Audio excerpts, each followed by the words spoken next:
আসসালামু আলাইকুম প্রিয় শিক্ষার্থীবৃন্দ, আশা করছি তোমরা সবাই ভালো আছো। আজকে তোমাদেরকে পড়াবো রাসায়নিক বন্ধনের দ্বিতীয় লেকচার। দেখো, আজকের আলোচ্য বিষয় হচ্ছে যৌগমূলক, যৌগমূলকের গঠন, যৌগমূলকের যোজনী ও আধান, রাসায়নিক সংকেত লেখার নিয়ম এবং যৌগের আণবিক সংকেত এবং গাঠনিক সংকেত। প্রথমে আমরা দেখব যৌগমূলক কি। যৌগমূলক সম্পর্কে আমরা ডিটেইলস জানার চেষ্টা করব।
দেখো, যৌগমূলক হচ্ছে একাধিক মৌলের কতিপয় পরমাণু থাকবে, একাধিক মৌল থাকবে, তার কিছু পরমাণু থাকতে পারে বা আয়নও থাকতে পারে। একাধিক মৌলের কতিপয় পরমাণু বা আয়ন পরস্পরের সাথে যুক্ত হয়ে হয় ধনাত্মক না হয় ঋণাত্মক, হয় ধনাত্মক আধান অথবা ঋণাত্মক আধান বিশিষ্ট একটা পরমাণু গুচ্ছ তৈরি করে, যে পরমাণু গুচ্ছটা একটা মৌল বা আয়নের ন্যায় আচরণ করে। যে পরমাণু গুচ্ছটা তৈরি করবে সেই পরমাণুটা টোটাল মিলাই একটা মৌলের মতো না হলে আয়নের মতো আচরণ করে। এই ধরনের পরমাণু গুচ্ছকে বলা হয় যৌগমূলক। আমরা যদি কয়েকটা উদাহরণ দেখি, দেখো,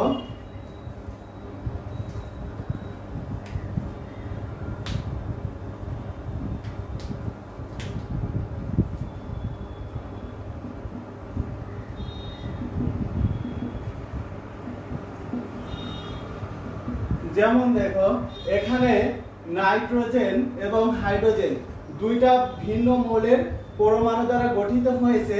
অ্যামোনিয়াম এক পজিটিভ ধনাত্মক আধান তৈরি হয়েছে। কাজে এই টোটালটা মিলায়ে একটা মৌল বা একটা আয়নের ন্যায় আচরণ করে। এই কারণে আমরা বলতে পারি অ্যামোনিয়াম একটা যৌগ মূলক। আরো যদি উদাহরণ দেখি H4 1+, দেখো এখানে ফসফরাস এবং হাইড্রোজেন, ফসফরাস এবং হাইড্রোজেন মিলায়ে হয়েছে ফসফোনিয়াম ও ধনাত্মক আধান, উপরে 1+ আছে ধনাত্মক আধান। কাজে আমরা বলতে পারি যে ফসফোনিয়াম একটা যৌগমূলক, কারণ এটা তোমার হচ্ছে একটা মৌল বা আয়নের ন্যায় আচরণ করছে। এরপরে আমরা এর গঠনগুলো দেখব।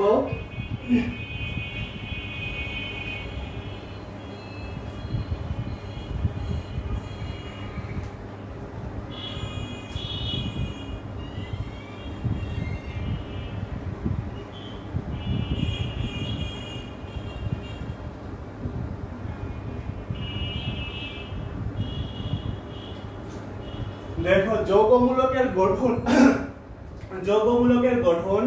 যৌগমূলকের গঠনকে আমরা দুইটা পদ্ধতিতে ব্যাখ্যা করতে পারি। যৌগমূলকের গঠনকে আমরা দুইটা পদ্ধতিতে ব্যাখ্যা করতে পারি।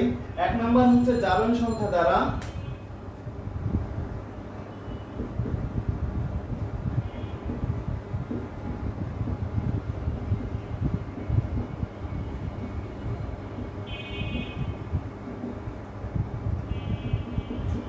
এক নাম্বার হচ্ছে জারণ সংখ্যা দ্বারা, দুই নাম্বার সন্নিবেশ সমযোজী বন্ধন দ্বারা।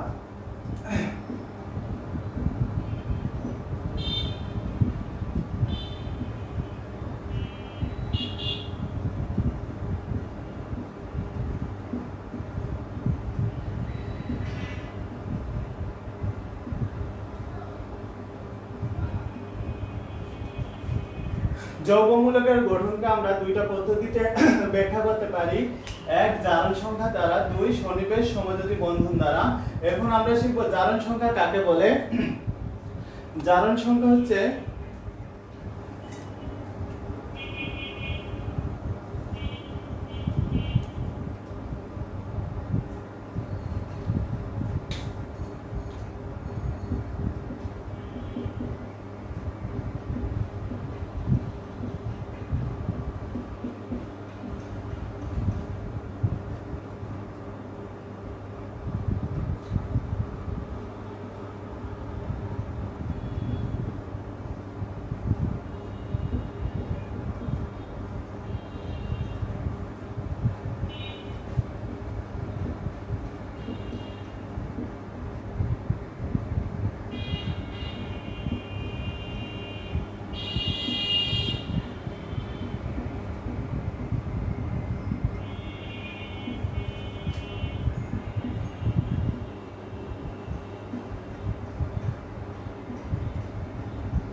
দেখো জারণ সংখ্যা হচ্ছে অণুতে বা যৌগমূলকের মধ্যে অবস্থিত পরমাণু সমূহের যে ধনাত্মক অথবা ঋণাত্মক চিহ্নযুক্ত যতগুলো সংখ্যা থাকবে সেই সংখ্যাটাই হচ্ছে ওই মৌলের জারণ সংখ্যা নির্দেশ করে। ওই মৌলের জারণ সংখ্যা নির্দেশ করে। আমরা প্রথমে জারণ সংখ্যা দ্বারা যৌগমূলকের গঠন ব্যাখ্যা করব। প্রথমে যদি আমরা অ্যামোনিয়াম যৌগমূলকের গঠন দেখি,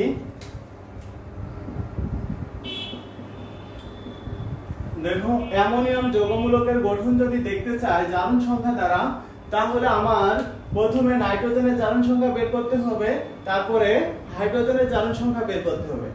আচ্ছা, এখন যদি নাইট্রোজেনের জারণ সংখ্যা বের করতে চাই এখান থেকে সপ্তম অধ্যায়ে তোমাদের জারণ সংখ্যা নিয়ে ডিটেইলস আলোচনা করা হয়েছে আছে একটা চার্ট আছে ওই চার্টটা মুখস্থ করতে হবে। এখন নাইট্রোজেনের জারণ সংখ্যা আমরা জানি না কিন্তু হাইড্রোজেনের জারণ সংখ্যা অবশ্যই জানি।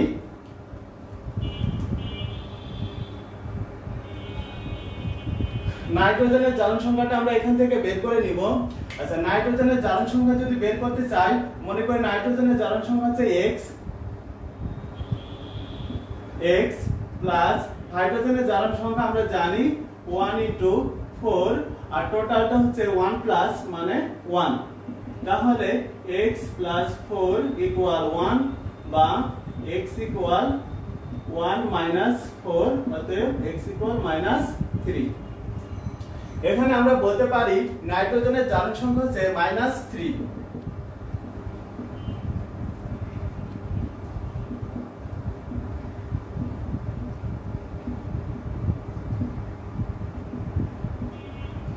নাইট্রোজেনের জারণ সংখ্যা -3 এবং হাইড্রোজেনের জারণ সংখ্যা হচ্ছে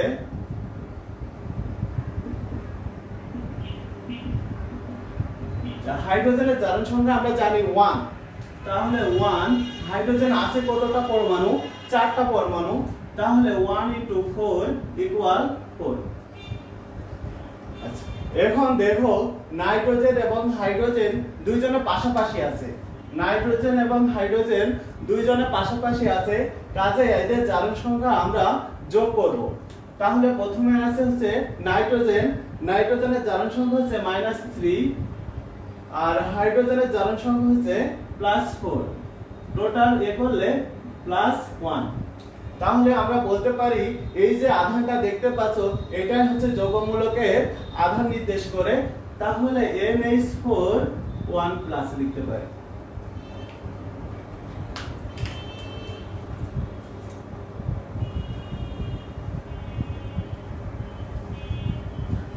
এরপরে যদি আমরা কার্বনেট যৌগমূলকের গঠনটা ব্যাখ্যা করি জারণ সংখ্যা দ্বারা, কার্বনেটের সংকেত হচ্ছে CO3 2-। কার্বনেটের গঠনটা যদি আমরা জারণ সংখ্যা দ্বারা ব্যাখ্যা করি তাহলে কি হয়? প্রথমে আমরা কার্বনের জারণ সংখ্যা বের করে নেব।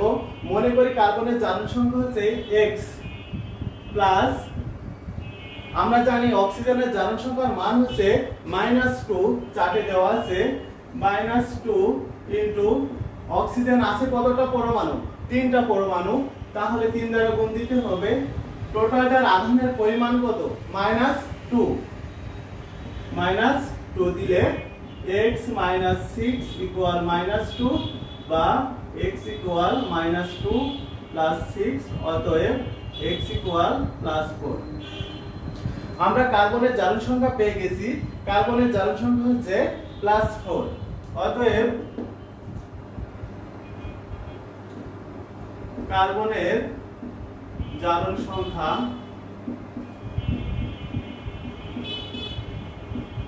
+4 এবং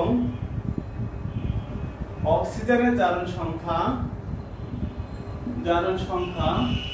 অক্সিজেনের জারণ সংখ্যা -2, এখানে অক্সিজেন আছে কতটা পরমাণু? 3টা, * 3 = -6।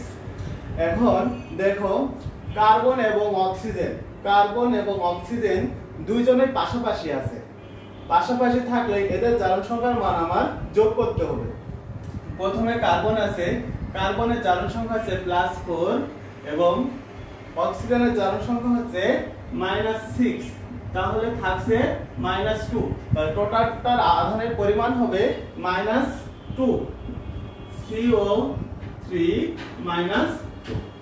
এটা হচ্ছে কার্বনেট যৌগমূলক, কার্বনেট, আমি পরে এগুলোর নাম লিখবো, কার্বনেট যৌগমূলক।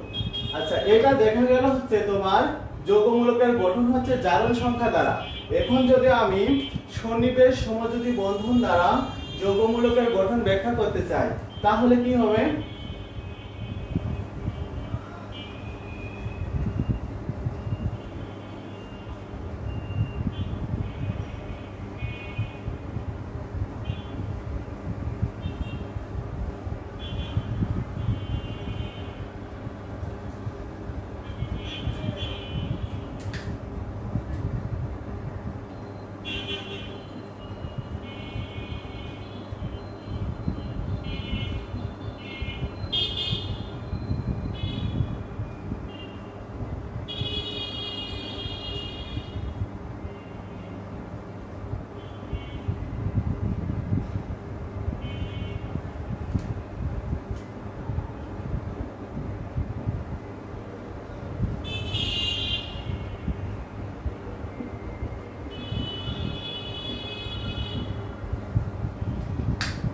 দেখো আমরা অ্যামোনিয়ামের গঠনটা দেখব।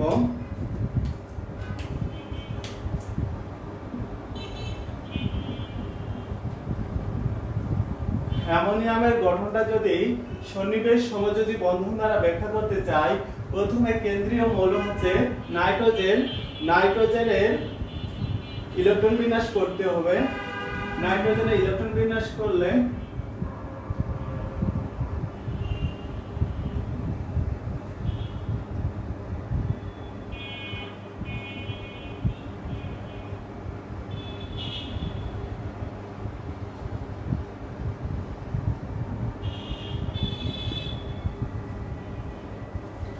দেখো নাইট্রোজেনের সর্বশেষ কক্ষপথের ইলেকট্রন সংখ্যা হচ্ছে 5টি।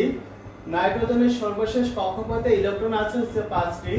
এখন আমি যদি দেখো এখানে 3টা বিজোড় ইলেকট্রন যদি থেকে থাকে, এই 3টা ইলেকট্রনের সাথে যদি আমি একটা করে হাইড্রোজেনের যে হাইড্রোজেন পরমাণুতে একটি করে ইলেকট্রন আছে, সেই ইলেকট্রনটা যদি এদের সাথে শেয়ার করাই, তাহলে কি ঘটনা ঘটবে?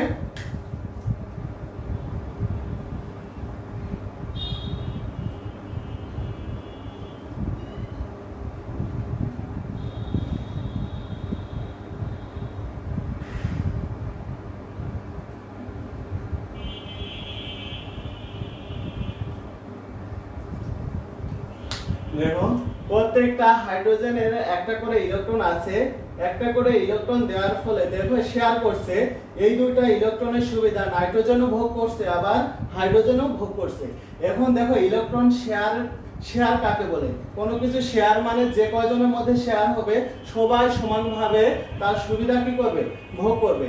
এখন এই যে যে দুইটা ইলেকট্রন শেয়ার হয়েছে, এই দুইটা ইলেকট্রনের সুবিধা তোমার নাইট্রোজেনও ভোগ করছে, আবার হাইড্রোজেনও ভোগ করছে। এখন এদের মধ্যে একটা বন্ধনের ইলেকট্রন শেয়ারের ফলে একটা বন্ধনের সৃষ্টি হয়েছে, সেই বন্ধনটা হচ্ছে সমযোজী বন্ধন। তাহলে আমরা সমযোজী বন্ধনের সংজ্ঞাটা বলতে পারি।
দেখো সমযোজী বন্ধনের সংজ্ঞা হচ্ছে দুইটা অধাতু, দুইটাই অধাতু হতে হবে।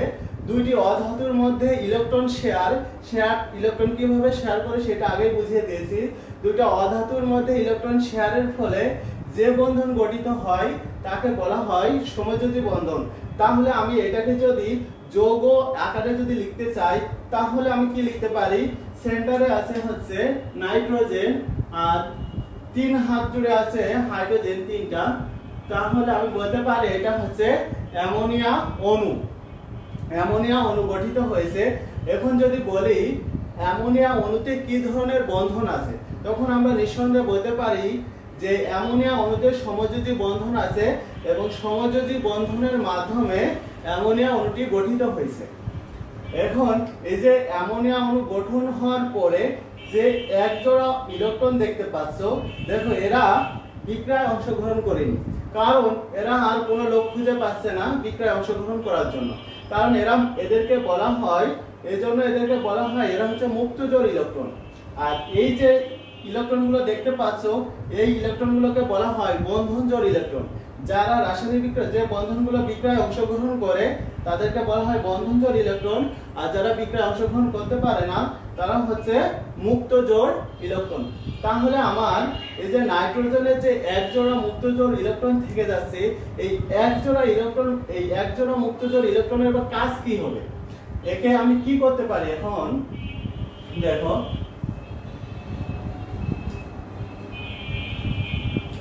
আমি যদি একটি হাইড্রোজেন পরমাণুর যে একটা ইলেকট্রন আছে, হাইড্রোজেন পরমাণুর যে একটি ইলেকট্রন আছে, সেই ইলেকট্রনটাকে যদি বের করে নিই তাহলে কি ঘটনা ঘটছে?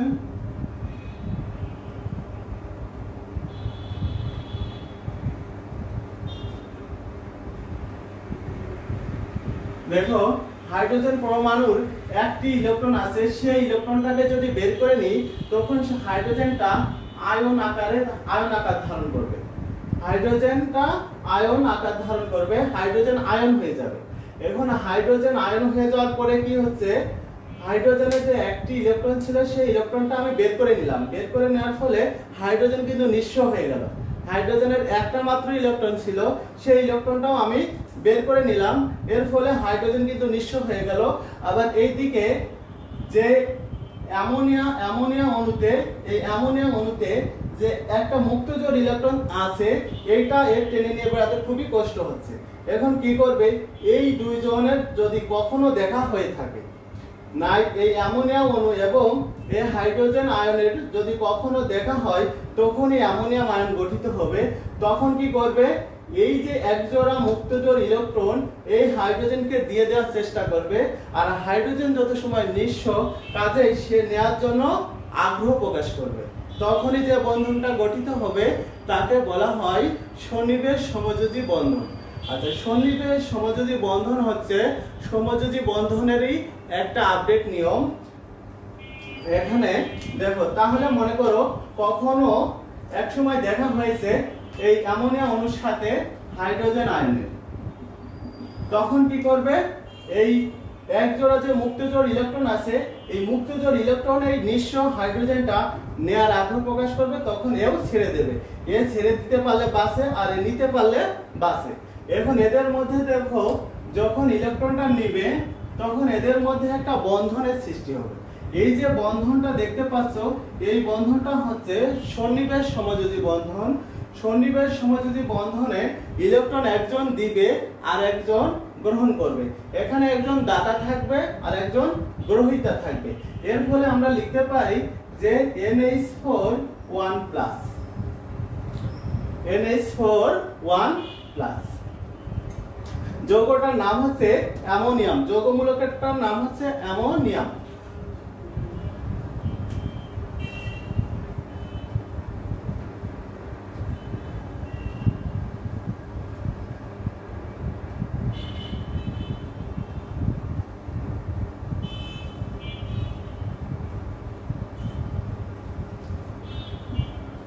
এখন আমরা দেখব যৌগমূলকের আধান ও যোজনী।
দেখো যৌগমূলকগুলোর উপরে যে প্লাস মাইনাস চিহ্ন দেখানো হয়েছে, এই প্লাস মাইনাস চিহ্ন দ্বারা ওই যৌগমূলকের আধান বোঝানো হচ্ছে।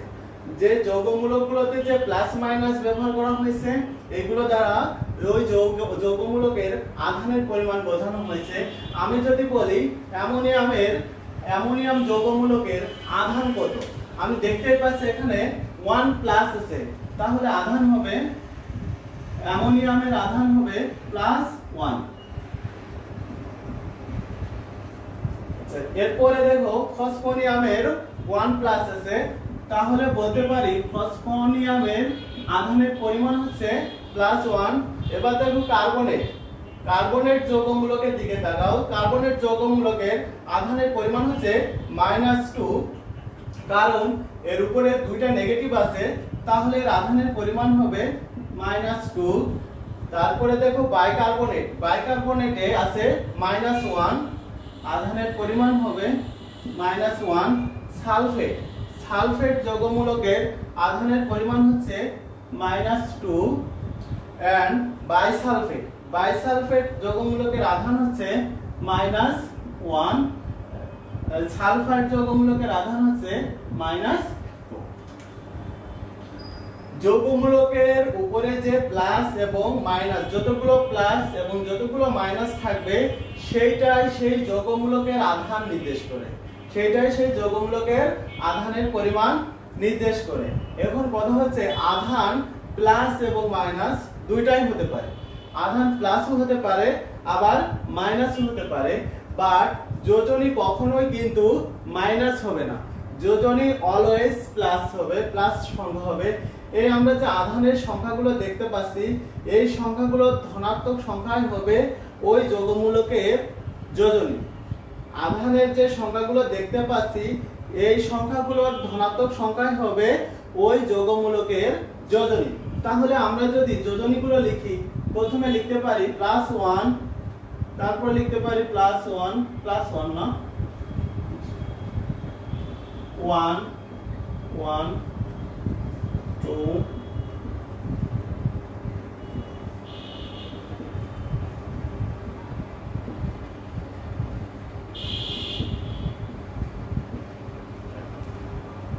কোন যৌগমূলকের যে ধনাত্মক বা ঋণাত্মক আধান সংখ্যার ধনাত্মক সংখ্যাই হচ্ছে ওই যৌগমূলকের যোজনী।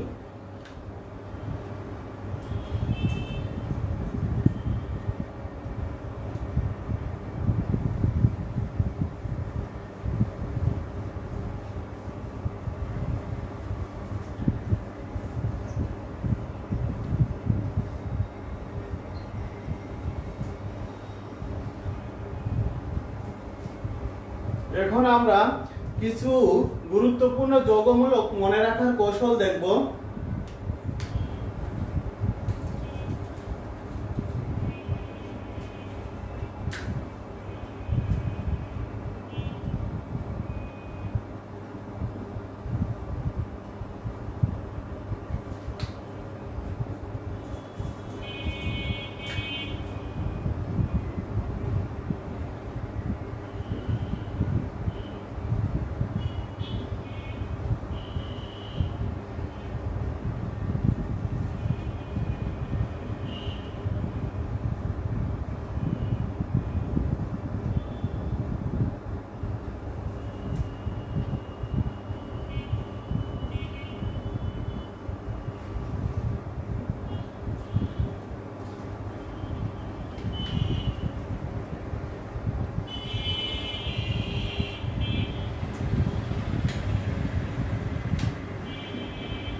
দেখো এগুলো আমাদের পরিচিত, বাট পরীক্ষার খাতায় লেখার সময় তোমরা ঝামেলায় পড়ো, এইখানে 4 হবে না এখানে 3 হবে, উল্টাপাল্টা হয়ে যায়, জিনিসটা ক্লিয়ার হয় না। আশা করি আজকে ক্লিয়ার হয়ে যাবে। দেখো এই যৌগমূলকটার নাম হচ্ছে সালফেট, যৌগমূলকটার নাম হচ্ছে সালফেট। তার মানে কি এর শেষে আসছে হচ্ছে এর, দেখো যৌগমূলকটার নাম হচ্ছে সালফেট, এর শেষের নামে আসছে হচ্ছে এর। আর এই যৌগমূলকটার নাম হচ্ছে সালফাইড, এই যৌগমূলকটার নাম হচ্ছে সালফাইড। তাহলে ফাইড যদি হয় শেষে আসছে ইট।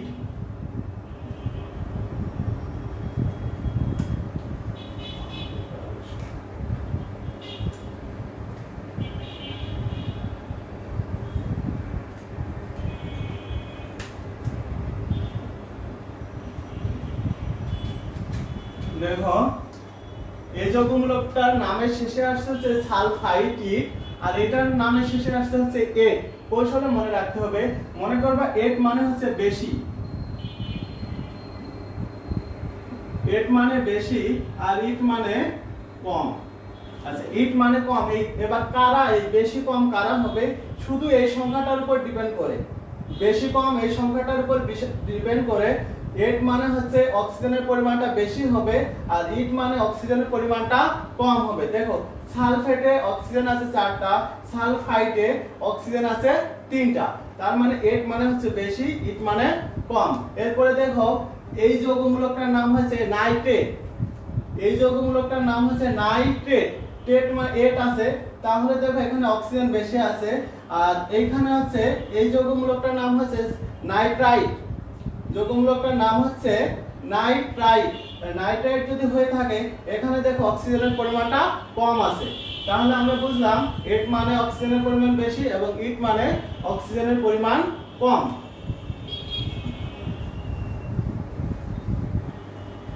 এরপরে যদি দেখি সালফেট,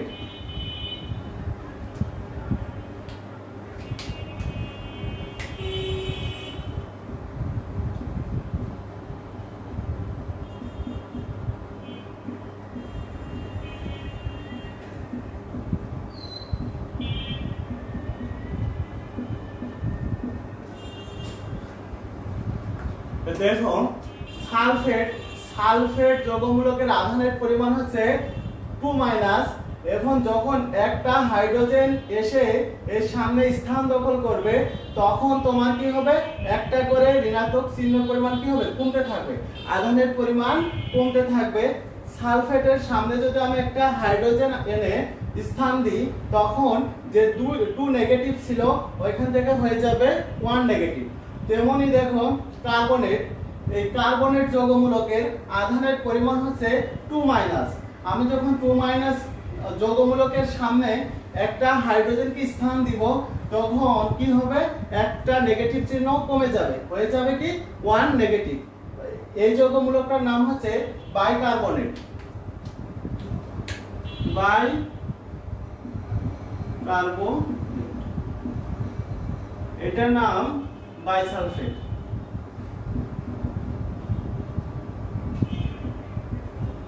দেখো মনে রাখার কৌশল, কারণ অনেক সময় তোমরা কি করো বাইসালফেট লিখে এখানে 2 নেগেটিভ দিয়ে দাও, কারণ কি সালফেট আছে, সালফেট মানেই হচ্ছে 2 নেগেটিভ। এই কথাটা সবসময় মনে রাখবা যে কোনো যৌগমূলকের সামনে যদি আমি হাইড্রোজেনের স্থান দিই তখন তার আধানের পরিমাণ কমতে থাকে, যদি একটা দাও তাহলে 1 কমবে, 2টা দিলে 2 কমবে, 2 নেগেটিভ কমতে থাকে, এভাবে মনে রাখবা।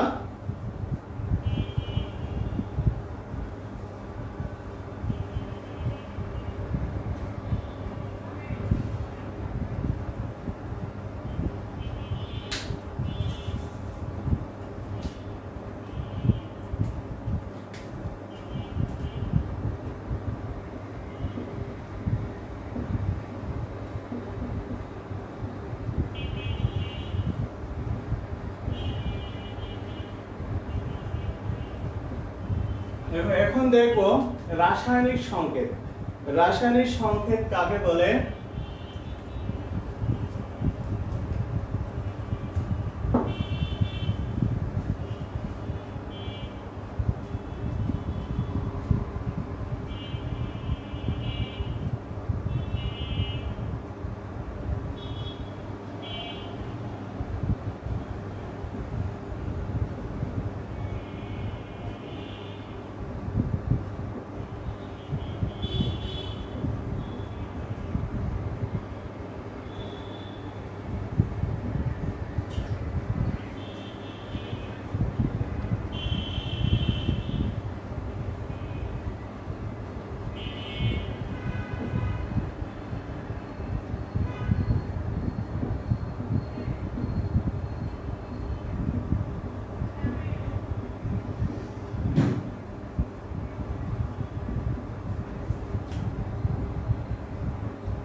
রাসায়নিক সংকেত হচ্ছে অণু বা যৌগমূলকের মধ্যে, অণু বা যৌগমূলকের প্রতীক বা সংকেতের মাধ্যমে কোনো যৌগ অণুকে যদি আমি প্রকাশ করতে চাই, সে প্রকাশ করাকে বলা হয় রাসায়নিক সংকেত।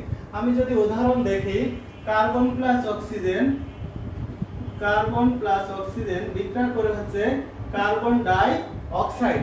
এখানে দেখো একটা কার্বন পরমাণু এবং দুইটি অক্সিজেন পরমাণু মিলে হয়েছে কার্বন ডাই অক্সাইড। তাহলে আমি বলতে পারি কার্বন ডাই অক্সাইডের রাসায়নিক সংকেত হচ্ছে CO2।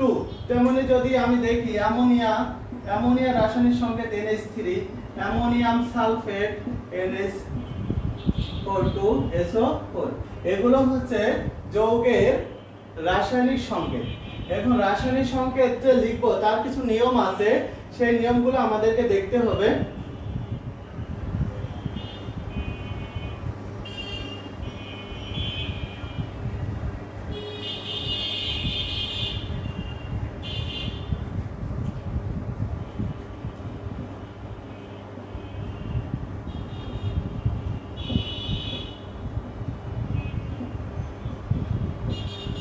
দেখো যৌগের রাসায়নিক সংকেত লেখার নিয়ম বা রাসায়নিক সংকেত লেখার নিয়ম। রাসায়নিক সংকেত লেখার কয়েকটা নিয়ম আছে, আমরা আন্দাজে লিখতে পারি না, নিয়মগুলো ফলো করে রাসায়নিক সংকেতগুলো লেখা হয়। তাহলে 1 নাম্বার নিয়ম হচ্ছে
প্রথম নিয়মটা হচ্ছে কোন মৌলের একটি অণুতে যতগুলো পরমাণু থাকবে সেই সংখ্যাটা ওই মৌলের প্রতীকের ডান পাশে নিচেই ছোট করে লিখতে হবে, সেটা হতে হবে অবশ্যই ইংরেজি হরফে। এখন যদি উদাহরণ দেখি,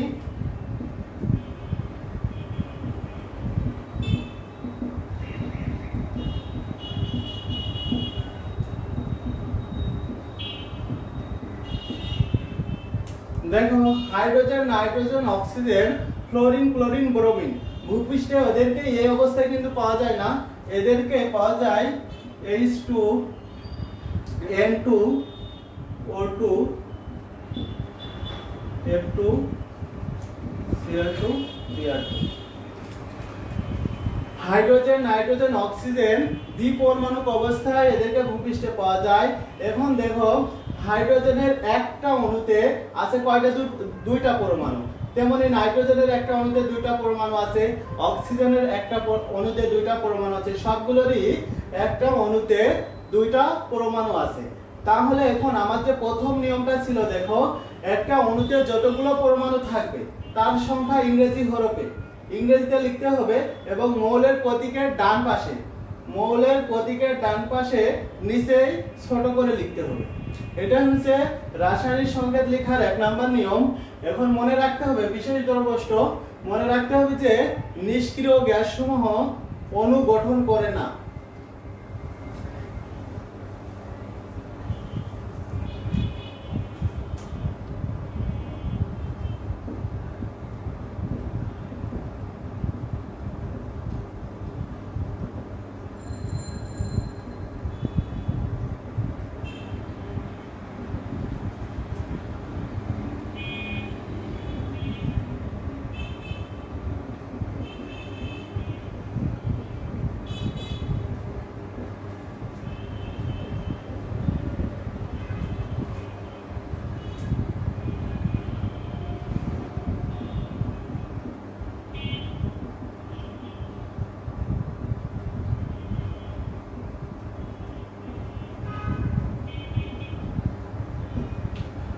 নিষ্ক্রিয় গ্যাস সমূহ হিলিয়াম, নিয়ন, আর্গন, ক্রিপ্টন, জেনন, নেটন এরা কিন্তু অনুগঠন করে না। কিন্তু তোমরা যখন ইন্টারমিডিয়েট লেভেলে যাবা তখন এই গ্যাস সমূহ বিশেষ কিছু সত্য সাপেক্ষে বিক্রিয়ায় অংশগ্রহণ করে। তবে সবাই না, কেউ বিশেষ কিছু সত্য আছে, সেই সত্যের সাপেক্ষে এরা বিক্রিয়ায় অংশগ্রহণ করে। আর বাদ বাকি কখনো এরা কি করতে পারে না, অনুগঠন করতে পারে না, বিক্রিয়ায় অংশগ্রহণ করতে পারে না। যখন ইন্টারে উঠবা তখন এটা দেখতে পাবা।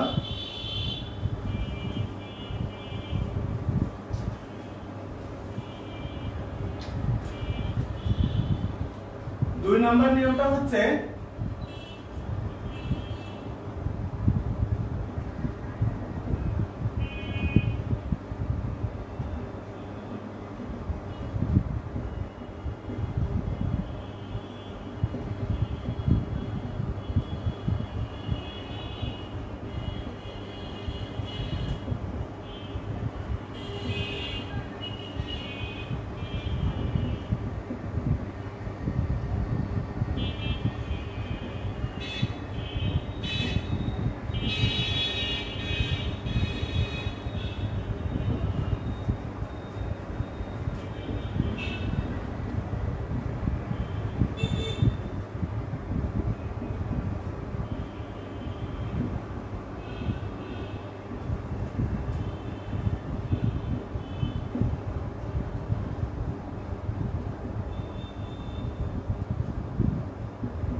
দেখো 2 নাম্বার রাসায়নিক সংকেত লেখা 2 নাম্বার নিয়মটা হচ্ছে অণুটি যদি দুইটি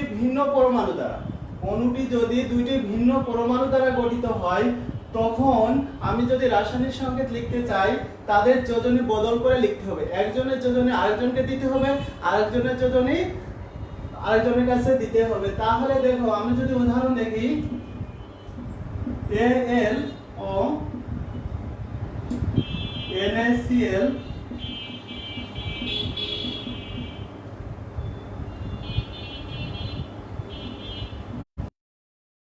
এরা কিন্তু যৌগ গঠন করি নাই। এখন যদি এদের মধ্যে কানেকশন দেওয়া হয় তখন যৌগ গঠন করে। দেখো অ্যালুমিনিয়াম একটা পরমাণু, অক্সিজেন অন্য একটা পরমাণু, এই দুইটা পরমাণু ভিন্ন পরমাণু দ্বারা যদি আমি যৌগ গঠন বা অনুগঠন করতে চাই তখন কি করতে হবে, অ্যালুমিনিয়ামের যোজনীটা দিতে হবে অক্সিজেনের কাছে এবং অক্সিজেনের যোজনীকে দিতে হবে অ্যালুমিনিয়ামের কাছে।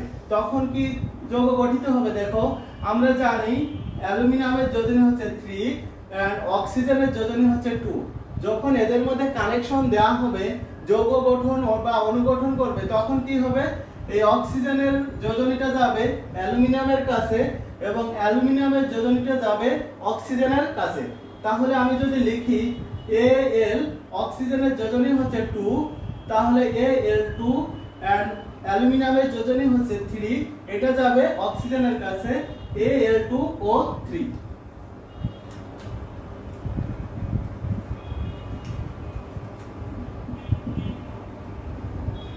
দেখো এখানে অ্যালুমিনিয়ামের যোজনী হচ্ছে 3, অক্সিজেনের যোজনী 2। আমি যখন অ্যালুমিনিয়াম এবং অক্সিজেনের মধ্যে কানেকশন দিব তখন এদের অণু গঠিত হবে।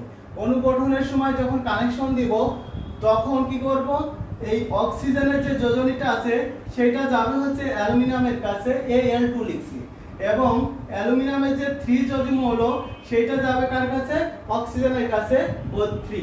যে অণু এখন অণু গঠিত হয়ে গেছে, অণুটার নাম হচ্ছে অ্যালুমিনিয়াম অক্সাইড। Aluminium oxide. আশা করি তোমরা বুঝতে পারছো। এবার সোডিয়াম দেখো, আমরা জানি সোডিয়ামের যোজনী হচ্ছে 1, ক্লোরিনের যোজনী হচ্ছে 1।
দেখো সোডিয়ামের যোজনী হচ্ছে 1, ক্লোরিনের যোজনী 1।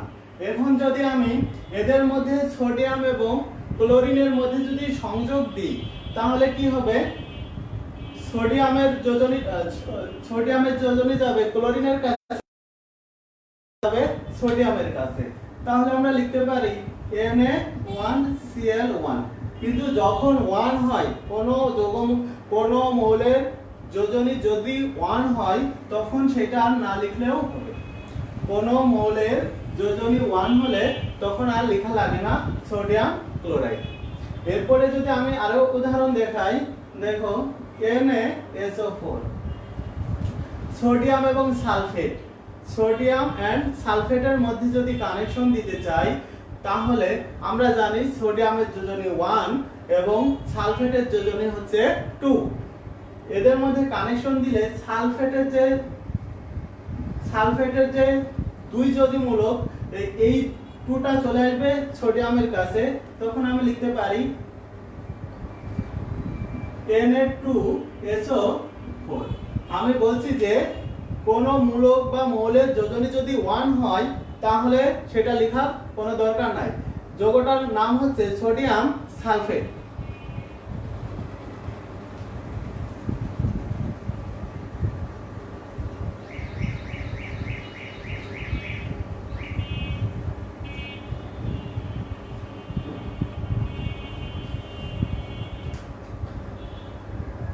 এখন 3 নাম্বার নিয়মটা দেখো। 3 নাম্বার নিয়মটা স্টুডেন্টদের কাছে অজানাই থেকে যায়, এটা ক্লিয়ার কোনো কনসেপ্ট পাওয়া যায় না। এজন্য অনেকে এটা ছেড়ে দিয়ে যাও। তাহলে 3 নাম্বার নিয়মটা হচ্ছে, দেখো আমি যদি কার্বন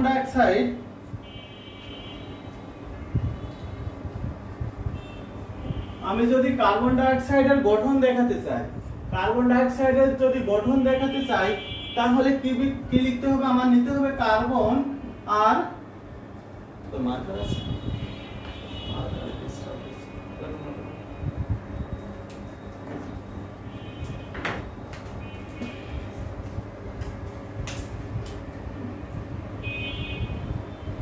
দেখো কার্বন ডাইঅক্সাইডের গঠন যদি আমি দেখাতে চাই তাহলে আমার কার্বন নিতে হবে আর অক্সিজেন নিতে হবে।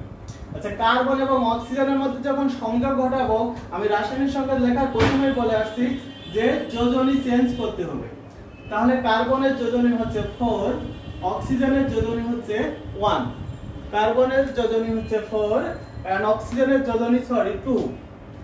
অক্সিজেনের যোজনী 2।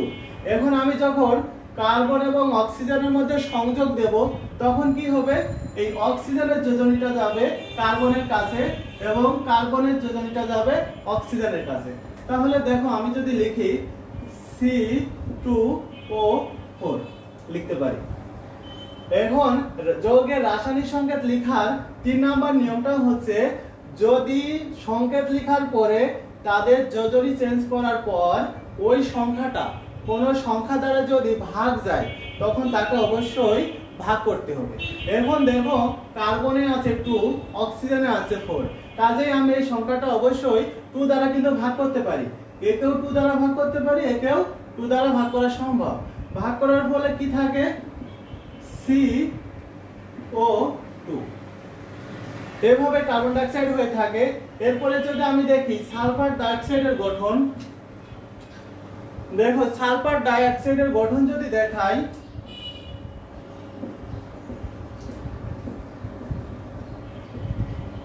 গঠন সালফার নিতে হবে এবং অক্সিজেন নিতে হবে। এখন আমরা জানি সালফারের যোজনী 4 এন্ড অক্সিজেনের যোজনী হচ্ছে 2। আমি যখন সালফার এবং অক্সিজেনকে সংযোগ দিব তখন কি হবে? H2O4। দেখো এই সংখ্যা দুইটাও 2 দ্বারা ভাগ করা সম্ভব। তাহলে আমি যদি একে 2 দ্বারা ভাগ করি তাহলে কি থাকছে? Sulphur dioxide.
দেখো কোন যৌগের আণবিক সংকেত কোন মৌলের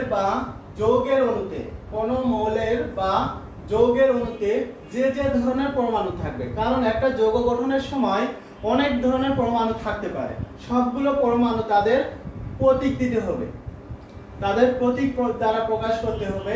এবং যে মৌলের যতটি পরমাণু থাকবে, যদি হাইড্রোজেনের 2টা পরমাণু থাকে 2 দিতে হবে, সালফারের যদি 2টা পরমাণু থাকে 2 দিতে হবে। যে মৌলের যতটি পরমাণু থাকবে সে সকল সংখ্যা দ্বারা প্রকাশিত সংকেতকে বলা হয় সংকেত। তাহলে আমার যখন কোন যৌগের আণবিক সংকেত লিখতে হলে যদি কার্বনের 2টা পরমাণু থাকে তাহলে 2 দিতে হবে, যদি কার্বনের 3টা পরমাণু থাকে 3 দিতে হবে, যদি হাইড্রোজেনের 4টা পরমাণু থাকে তাহলে হাইড্রোজেনের 4 দিতে হবে। এখন যদি আমি উদাহরণ লিখি কয়েকটা, দেখো CH4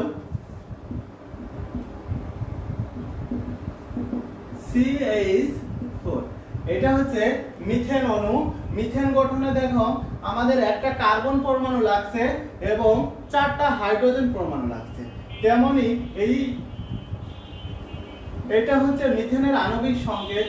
এরপরে যদি আমি দেখাই H2O, দেখো H2O গঠনে 2টা হাইড্রোজেন পরমাণু লাগছে, একটা অক্সিজেন পরমাণু মিলে হয়েছে পানি। পানির আণবিক সংকেত হচ্ছে H2O। এরপরে যদি আমরা বড় যৌগের ক্ষেত্রে যাই তখন দেখো বেশ বড় যৌগ যদি লিখি C4H10, যৌগটার নাম হচ্ছে বিউটেন।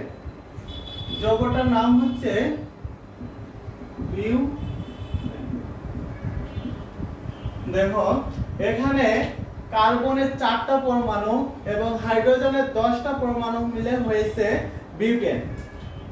এক কথায় কোন যৌগের যদি আমি আণবিক সংকেত লিখতে চাই তাহলে ওই যৌগটা গঠনে কোন কোন পরমাণু লাগছে তাদের প্রতীক ব্যবহার করতে হবে এবং ওই পরমাণুগুলোর যে সংখ্যা লাগবে সেই সংখ্যাগুলো লিখে প্রকাশ করা সংকেতকে বলা হয় ওই যৌগের আণবিক সংকেত।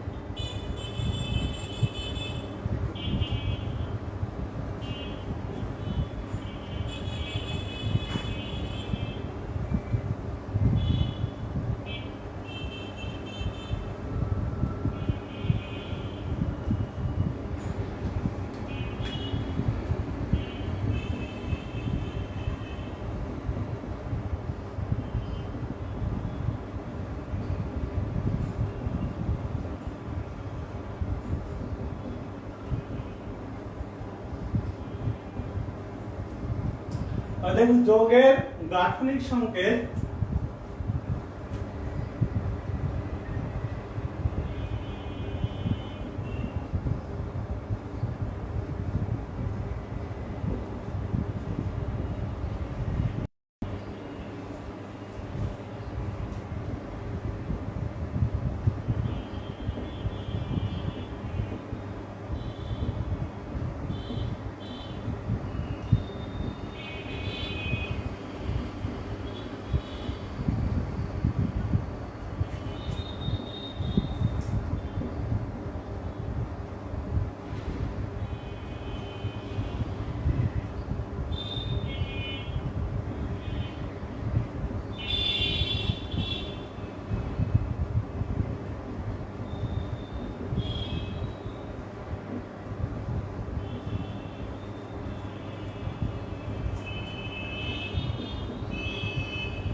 অণুতে মৌলের পরমাণুগুলো যেভাবে সাজানো থাকে, একটা অণুতে মৌলের পরমাণুগুলো যেভাবে সাজানো থাকে অর্থাৎ প্রতীক এবং বন্ধনের মাধ্যমে, যে বন্ধনের মাধ্যমে যুক্ত থাকবে তা প্রকাশ করাকে বলা হয় ওই যৌগের গাঠনিক সংকেত।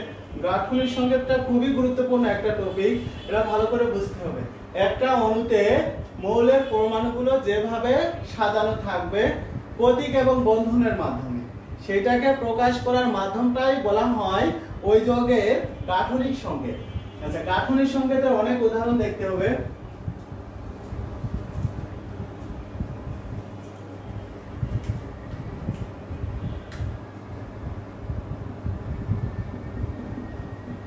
আমি যদি পানির গাঠনিক সংকেত দেখাতে চাই, তাহলে দেখো আমরা জানি অক্সিজেনের হচ্ছে 2 হাত, মানে অক্সিজেনের যোজনী 2, যার যোজনী যত তার হাত সংখ্যা তত।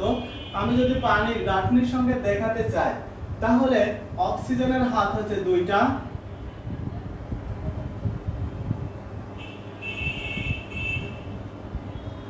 এবং হাইড্রোজেনের যোজনী হচ্ছে 1, হাইড্রোজেনের হাত একটা।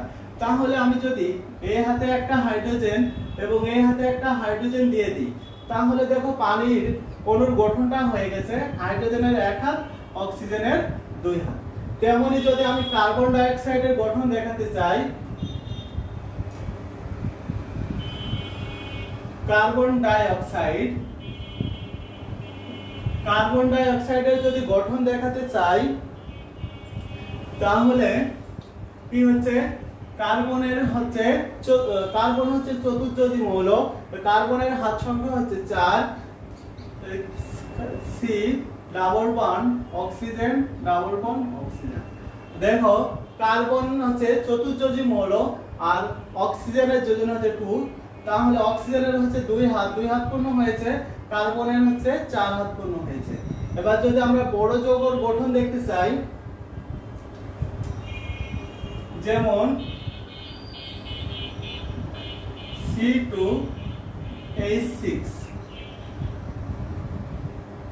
C2H6, 2 কার্বনে হয়, 1 কার্বনে মিথেন, 2 কার্বনের প্রোপেন, 3 কার্বনে ইথেন, 2 কার্বনে ইথেন, 3 কার্বনের প্রোপেন, 4 কার্বনে বিউটেন, 5 কার্বনে পেন্টেন, এরকম 10 পর্যন্ত আছে, ডেকেন পর্যন্ত। আচ্ছা, এখন 2 কার্বনে যৌগটার নাম হচ্ছে ইথেন। আচ্ছা, ইথেনের গঠন যদি আমি দেখাতে চাই, তাহলে এখানে আমার দেখো কার্বন পরমাণু লাগছে 2টা এবং হাইড্রোজেনের পরমাণু লাগছে 6টা। তাহলে আমি প্রথম কার্বন 2টা লিখে ফেলবো, ফেলছি। এখন আমার কার্বনের হচ্ছে হাত সংখ্যা 4টা, দেখো 1 হাত পূর্ণ হয়েছে, তাহলে বাকি আছে এখনো 3 হাত, আমি 3 হাত। কারণ প্রত্যেক হাতে আমি একটা করে হাইড্রোজেন দিয়ে দিব।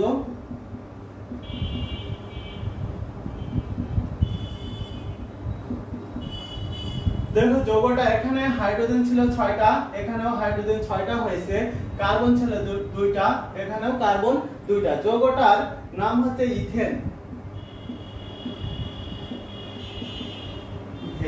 এটাকে যদি আমরা এইভাবে লিখতে পারি, সি 3টা হাইড্রোজেন আছে, CH3 এ বন্ড CH3, এভাবে লিখলেও হবে।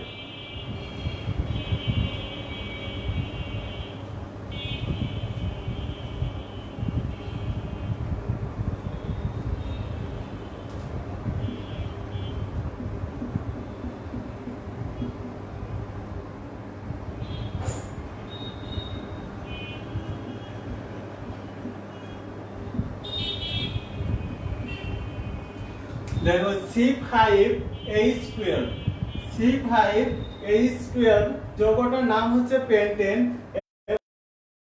গাঠনিক সংকেত দেখাতে চাই, তাহলে আমাকে নিতে হবে প্রথমে 5টা কার্বন, আমি লিখে ফেলবো।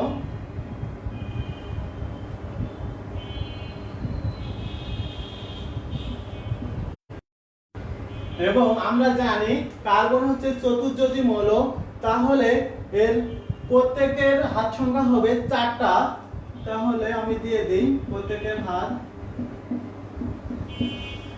এবং প্রত্যেক হাতে যে হাতগুলো ফাঁকা আছে সেই হাতগুলোতে আমি হাইড্রোজেন দিয়ে দিব।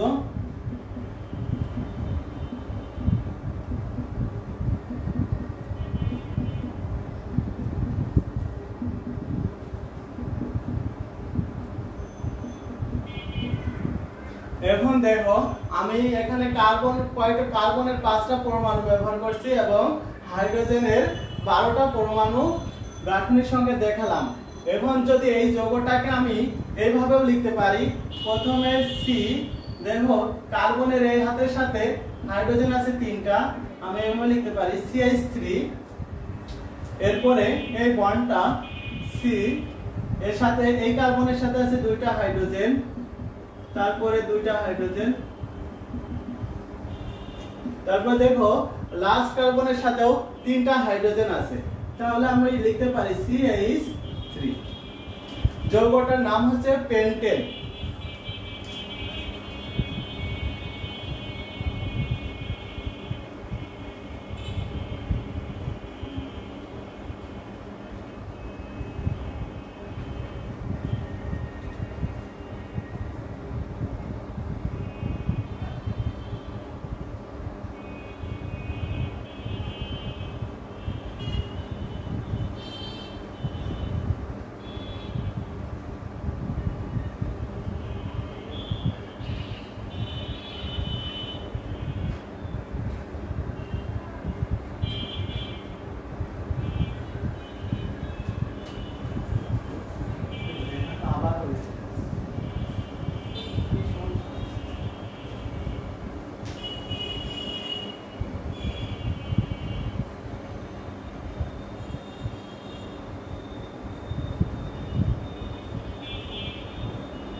দেখো এই যৌগটার গঠন যদি দেখতে চাই, গাঠনিক সংকেত যদি দেখতে চাই, যৌগটার নাম হচ্ছে ইথিন।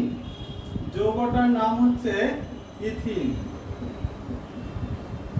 যৌগটার নাম হচ্ছে ইথিন। ইথিনলের গঠন যদি দেখতে চাই, তাহলে আমার কার্বন পরমাণু লাগবে 2টা এবং হাইড্রোজেনের পরমাণু লাগবে হচ্ছে 4টা। তাহলে প্রথম আমি কার্বনের পরমাণুটা লিখে ফেলি। লেখার পরে দেখো এখানে আমার হাইড্রোজেন আছে 4টা, তাহলে এই হাতে আমি 2টা দিব, এই হাতে 2টা দিব। এখন এই যে 4টা হাইড্রোজেন পরমাণু আমি 2টা কার্বনের মধ্যে বন্টন করার পরে দেখো হাইড্রোজেনের কিন্তু 4 হাত পূর্ণ হয়নি। হাইড্রোজেনের কি হয়েছে? 4 হাত পূর্ণ হয়নি, 3 হাত পূর্ণ হয়েছে। তাহলে আমি যদি এর মধ্যে আরেকটা বন্ড দিয়ে দিই, তাহলে দেখো হয়ে যাচ্ছে যৌগটা পরিপূর্ণ গাঠনিক সংকেত। যৌগটার নাম হচ্ছে ইথিন। নাম হচ্ছে ইথিন। এরপরে যদি দেখাই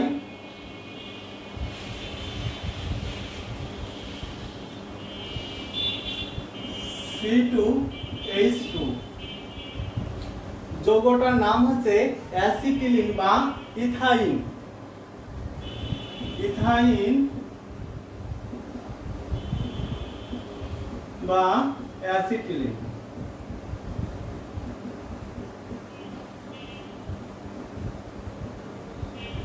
যৌগটার নাম হচ্ছে ইথাইন বা অ্যাসিটিলিন। এর যদি গাঠনিক সংকেত দেখাতে চাই, তাহলে কি হবে? আমার 2টা কার্বন পরমাণু এবং 2টা হাইড্রোজেন পরমাণু নিয়ে কাজ করতে হবে। প্রথমে আমি 2টা কার্বন পরমাণু লিখে ফেলি। লেখার পরে দেখো 2টা হাইড্রোজেন পরমাণু আছে। এই 2টা হাইড্রোজেন পরমাণুকে 2টা কার্বন পরমাণুতে যদি দিই, তাহলে এটা হয়। এরপরে দেখো কার্বনের 2টা হাত পূর্ণ হয়েছে এবং আরো 2টা হাত পূর্ণ করতে হলে আমার এখানে আরো ডাবল বন্ড দিতে হবে। যার পরে দেখো এখন কার্বন পরিপূর্ণ হয়ে গেছে, কার্বনের হাত পরিপূর্ণ হয়ে গেছে। কাজে আমি এটাকে এভাবেও দেখাতে পারি CH ট্রিপল বন্ড CH।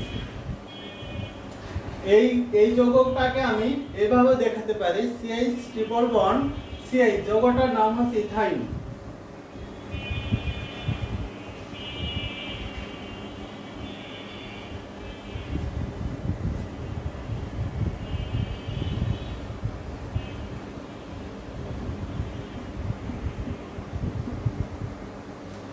দেখো C4H10 C4H10 যৌগটার নাম হচ্ছে বিউটেন। C4H10 যৌগটার নাম হচ্ছে বিউটেন। বিউটেনের যদি আমি গাঠনিক সংকেত দেখাতে চাই তাহলে কি হবে, 4টা কার্বন পরমাণু নিতে হবে।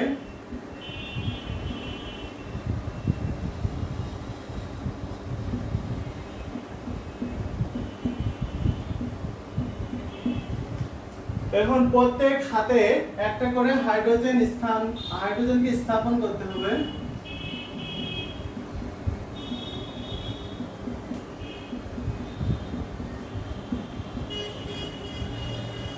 এই যৌগটাকে আমি আবার এইভাবে লিখতে পারি CH3 bond CH2 CH2 bond CH3।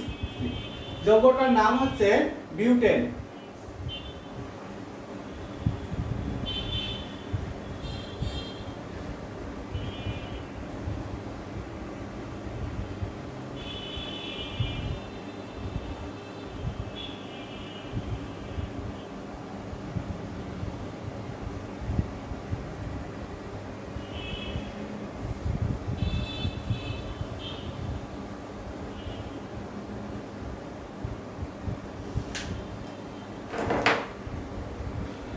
প্রিয় শিক্ষার্থীবৃন্দ, আজকে এখানে শেষ করছি।